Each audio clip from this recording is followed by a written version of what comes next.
If you're watching this video, then you're probably thinking about getting surgery, you're going to get surgery, you've had surgery, or you just nosy like me. Either way, as you can see from the title, we are going to be discussing the truth about BBLs. So go ahead and turn up the volume because we're about to get into it.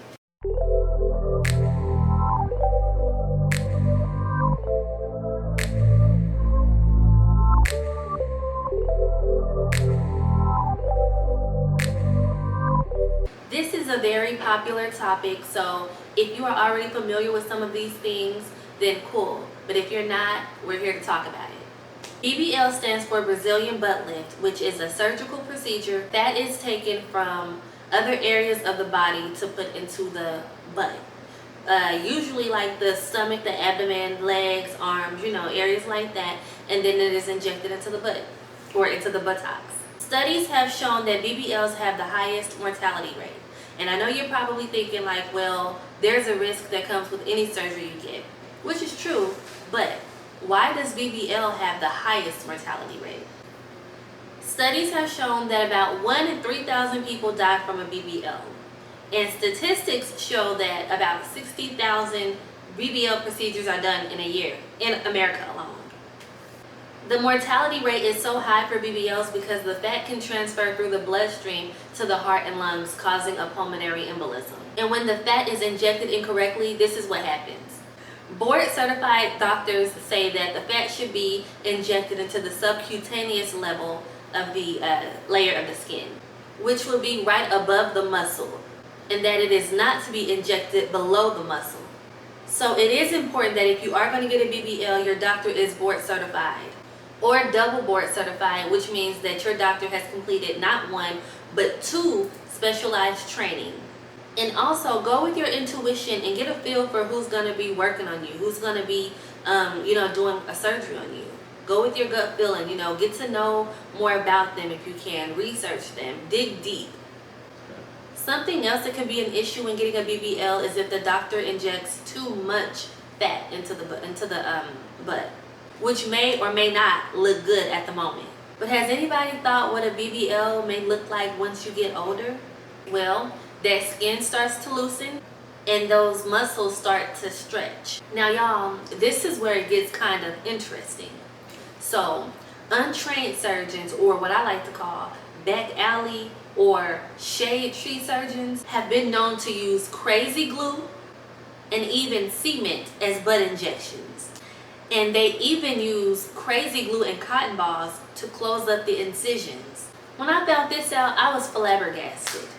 I really can't even imagine the state of mind that you would have to be in to let somebody work on you who is not trained for that, and they are injecting like things like materials into your body that shouldn't be injected in there. And you know what? It's actually really heartbreaking because you just have to be at a certain at a certain place mentally and emotionally to even go through with that. And that is why I did all this research to make this video. Now, no shade to anybody who has experienced that, because you live and you learn. But to anybody else who's thinking about it, if you're going to do it, just do it right. When an under-the-table doctor or nurse does an incorrect BBL, they inject the buttocks with silicone. Silicone are little tiny little beads that keeps growing, and they are administered by a tube. So let's say that I wanted to go to an under-the-table nurse and get butt injections. So what they would do is they would charge me for the tube. So say they're charging $1,000 for a tube. So they would inject me with that, and if I wanted more, because it's not always as big as they want it with 1 or 2 tubes, so they keep going back for multiple sessions. So let's say I go back 5 times and they're charging me $1,000 for 1 tube. Ultimately you're paying $5,000 for a BBL that's not done correctly and could potentially kill you, when you could have took that money and when it got it done correctly if you're going to do it. But the thing is, if the silicone are little tiny beads that keeps growing over time, wouldn't your butt just kind of like gradually keeps growing, or until maybe it leaks into your bloodstream and you start to experience complications?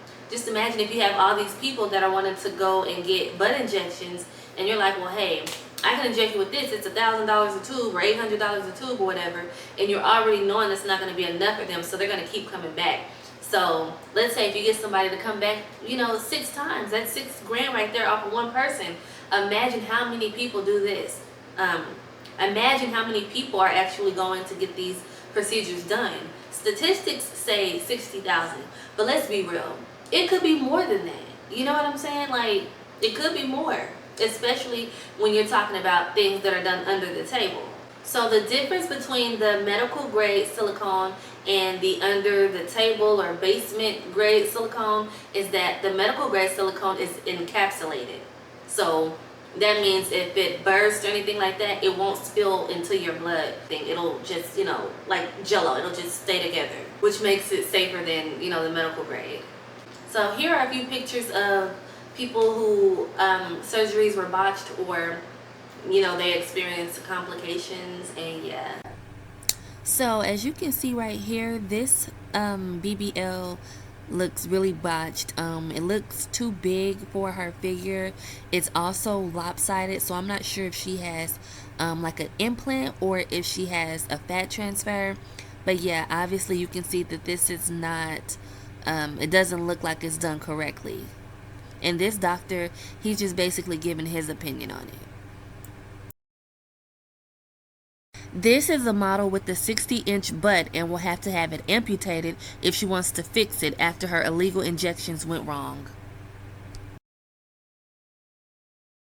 This TikToker claims that she got a botched BBL and it completely ruined her stomach.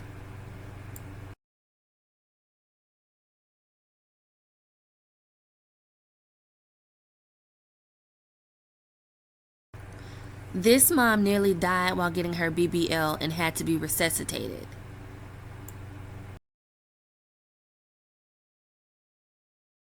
This woman was left with rotting flesh and burning skin after a botched BBL and boob job and is now scarred for life. I will be doing a video on these women's stories and research on the doctors that they went to, so make sure that you subscribe and tune in to see those videos. So a few things that you can expect after a BBL is leakage, can't sit, burning, bruising, swelling, and discomfort, of course, obviously discomfort. And something else that just came to mind, so say you're going to someone who is not qualified to do, a BBL procedure, but they do it anyway. So they wouldn't be able to administer you anesthesia, so you won't be out. Like, they'll probably give you, I think they were giving people Xanax and those kind of drugs, but that doesn't completely put you out, so you'll feel it. People have even said that it feels like fire, like their ass was on fire, so that's just very painful to have to go through that. And then on top of that, you're getting it done incorrectly, but you paying the price that you would pay if you wouldn't have got it done correctly. Me personally, I do believe that social media plays a big role in people wanting to go and get work done. I'm not going to necessarily say it is a bad thing or a good thing. I will say that if you are influenced to get something done, make sure you do the proper research. That way you are safe and healthy and it's being done correctly. If you're going to do it right.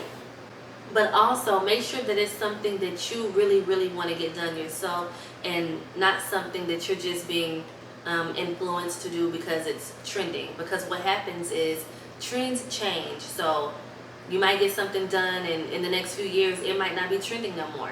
So then that might put pressure on you to go get something else done, and you're chasing something that you might never really have. So I do think it's important to make sure that you are doing inner work and working on yourself and getting to know yourself and practicing self-love. That way you don't have to worry about following the trend or chasing something that you might not ever be able to grab or to keep or to catch and keep. Because when you think deeper, we're really not even this body. This body is really just a vessel for the soul. Something to think about. So if you are thinking about getting surgery, make sure you do your proper due diligence to make sure that you are safe and that you have a healthy recovery and that your doctor knows what they're doing. If you made it to the end of this video, I appreciate you so much for watching. If you found any value, please thumbs up this video. And let me know your comments in this comment section below. Don't forget to subscribe and turn on your post notifications. That way you're notified every time I upload a video. And yeah, thanks for watching. Bye.